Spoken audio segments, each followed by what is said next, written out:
কিয়ামতের মাঠেও যখন প্রত্যেক ব্যক্তি নিজেকে নিয়ে ব্যস্ত থাকবে, ইয়া নাফসি বলতে থাকবে, তখন নবী সাল্লাল্লাহু আলাইহি ওয়াসাল্লাম বলতে থাকবেন, ইয়া উম্মতি, হে আল্লাহ আমার উম্মতকে হেফাজত করো, হে আল্লাহ আমার উম্মতকে হেফাজত করো। রাসূলুল্লাহ সাল্লাল্লাহু আলাইহি ওয়াসাল্লাম সেই সত্তা যিনি দীর্ঘ 23 বছরে এই উম্মতের স্বার্থে অবর্ণনীয় দুঃখ কষ্ট সহ্য করে দ্বীন ইসলামকে প্রসার করেছেন এবং প্রতিষ্ঠা ঘটিয়ে তারপরে পৃথিবী থেকে বিদায় নিয়েছেন।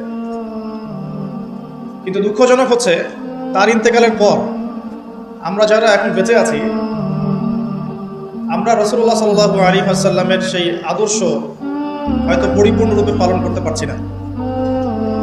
যদি আমরা রাসূলুল্লাহ সাল্লাল্লাহু আলাইহি ওয়াসাল্লামের আদর্শ পরিপূর্ণরূপে পালন করতে পারতাম, তাহলে আমাদের সবার চেহারায় দাড়ি থাকা উচিত ছিল।